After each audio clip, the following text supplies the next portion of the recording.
Ya jadi aku terjun di wedding organizer itu tahun 2020 ya. 2020 awal banget pandemi itu, karena basic aku di musik, karena juga di 2020 musik turun drastis ya. Kita bingung juga ngapain, akhirnya ada teman tuh yang ngajak, coba deh sini ikut di WO gitu. Akhirnya aku coba, aku belajar dari situ. Oh ternyata asik juga ya. Tahu-tahunya aku post di TikTok viral. Saya terkejut ya, banyak banget hujatan gitu, netizen yang emang banyak bilang Reza banting setir, ini Reza smash dan lain-lain. Kalau dibilang ini Reza smash ya, kalau dibilang banting setir enggak sih, lebih menyelamatkan saya, lebih menyelamatkan bagaimana caranya survive waktu itu. Bagaimana caranya survive ya, dibilang beda banget dengan track record saya, tapi saya cuek gitu, saya cuek menjalanin aja selama itu nggak merepotkan orang lain. Malah saya ngebantu orang lain mewujudkan mimpi pernikahan mereka gitu. Kalau dibilang perbedaan itu sangat berbeda ya, sangat berbeda, berbanding terbalik ya. Di atas panggung seperti apa euforianya, dan pada saat nge-WO pun gimana euforianya. Tapi kedua-duanya tuh berkesinambungan dengan bekerja di orang gitu, bekerja di orang. Karena saya senang banget belajar pengetahuan bagaimana cara hikmahnya pernikahan dan mewujudkan momen mereka dalam sekali seumur hidup. Itu salah satu anugerah juga buat aku gitu. Gak peduli orang-orang ngomong seperti apa tentang aku, saya mendapat dorongan yang cukup dari orang-orang yang di sekitar saya gitu. Ada yang ini Reza Smash ya, saya cuma bisa jawab ya gitu. Oh foto dong gitu kan, masih ada yang nggak nyangka gitu, ini Reza Smash bukan sih, ini Reza Smash bukan sih gitu. Kak nyanyi dong, akhirnya nyanyilah juga satu lagu nyenengin pengantin gitu kan. Kadang-kadang pengantin tuh ya by request gitu, kenapa WO-nya kenapa pernikahannya mau dipanggil aku gitu, seperti itu. Jadi bisnis lo dengan teman-teman atau seperti apa sih? Awalnya bisnis sama teman-teman, awalnya bisnis dan join. Bukan bisnis, lebih ke join ya, lebih ke join sama teman-teman gitu, belajar bareng sama teman-teman. Dan baru 3 bulan yang lalu aku ngebuka wedding organizer sendiri, ya Sandakala Wedding gitu. Jadi cinta terjun bikin sendiri. Ya, di lain sisi selain kita mempelajari ilmu dan senang berinteraksi sama orang, cuannya juga lumayan. Itu nggak dipungkiri loh, itu nggak dipungkiri. Dan menurut saya ini bisnis yang panjang. Kenapa? Karena tiap minggu itu, tiap weekend itu pasti aja ada yang menikah, pasti. Dan semua itu nggak berkompetitor. Mereka itu bukan bersilat, oper lambung gitu. Jadi kalau gua penuh, oper dong ke lu gitu. Jadi saling membantu, saling mensupport gitu.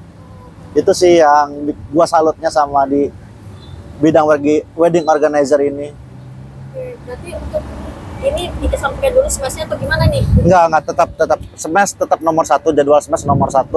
Ketika smash nggak ada job, aku ambil wedding organizer gitu. Kalau ngomong kisaran sih aku nggak mau angkat bicara ya, karena takut dibilang gimana-gimana. Yang penting itu menyelamatkan diri saya dan mencukupi diri saya gitu. Ini berapa orang yang di Kak Areza sendiri? Apa? Yang handle selain Areza? Untuk klien yang aku pegang sendiri, alhamdulillah dari 3 bulan yang sampai 3 bulan sampai sekarang itu 6. Tapi kalau ngebantu teman udah ratusan mungkin. Ratusan kayak. Ya. Untuk yang punya saya sendiri yang handle.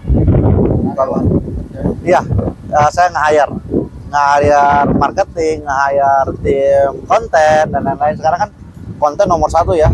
Apapun promosi harus konten ya. Kita membutuhkan itu sih. Ganteng-ganteng. Nggak ganteng-ganteng juga, tapi mereka punya skill yang benar, attitude itu, profesionalismenya nomor 1. Itu kalau pakai wedding organizer aku sendiri. Untuk wilayah sendiri, apa? Wilayah untuk acara itu maksudnya yang mau pakai jasa lu apakah seputaran Bandung atau bisa keluar kota? Nah, untuk sementara sih aku masih Jabotabek ya, karena kalau misalnya keluar kota pun itu harus ada akomodasi karena base-nya kita tuh di Bandung gitu.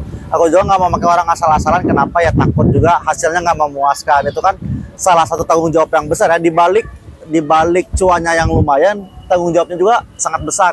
Itu sih yang aku pegang teguh. Ini kan anak-anak smes nih banyak yang mungkin 1 juta seblak, mungkin juta WO segala macam. Ini gimana nih artinya anak-anak smes?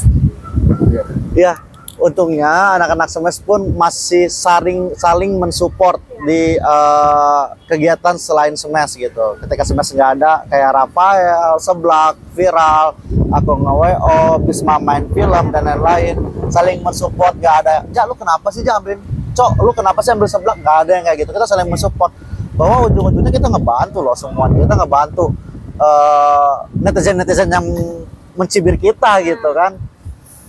Gitu. Berarti kalau terjun ke WO banyak banget netizennya. Wah, banyak banget. Gila aja, lihat aja TikTok aku deh komennya seperti apa. Untungnya masih punya slogan tak peduli ku dibully, omongan lo gue beli. Tapi sempat buat lo down gak sih ketika lo terjun ke bisnis WO? Ya betul, kalau dibilang down, wah itu awal banget ya. Berarti tahun 2020, 6 bulan pertama itu pas itu aku ngalamin yang namanya depresi. Karena gue bingung, gue anak pertama, gue dulu anak satu, gue harus mencukupi semuanya dengan cara apa? Gue bingung, gue penghasilan di semes, aduh, gue nggak bisa maksain, gue harus nyelamatin diri gue sendiri nih dengan cara apa? Untung ada pintu rezeki tuh, wedding organizer. Walaupun banyak yang mencibir, banyak yang ini, tapi orang-orang di sekitar yang tahu kondisi gue, yang tahu positifnya gue, selalu mensupport gue. Kebetulan punya pasangan juga mensupport juga gitu. Itu sih yang bertahan sampai sekarang. Berarti Kalau dibilang modalnya nggak cukup besar, kita berani apa nggak berani seperti itu sih. Kita berani nggak gitu, kita berani nggak, karena selain modal kita harus juga terima ocehan klien. Itu ocehan klien, dia bukan ocehan ya, klien tuh kan lebih ke cerewet, dan kita memaklumi karena pengen perfect, dan itu kita harus menurunkan ego. Yang biasanya gua di atas panggung sering ngatur, gua pengennya ini pengen itu, sekarang gue yang disuruh kamu harus ini, kamu harus itu yang harus kita turunin karena jasa yang kita jual. ada pengalaman tidak mengenakan atau enak semua justru? Kalau tidak mengenakan ya itu resiko jadi wedding organizer, karena attitude-nya harus kita tahan gitu, attitude-nya harus bagus. Dengan cara apa? Banyak kok pengantin, banyak kok keluarga yang emang karena moodnya kurang bagus gitu kan, jadi marah-marah gitu. Ini kenapa sih antriannya panjang, ini kenapa sih kayak gini. Aku pernah kena semprot kayak gitu. Dengan rendah hati, aku harus, oh iya maaf bu, oh iya maaf kak,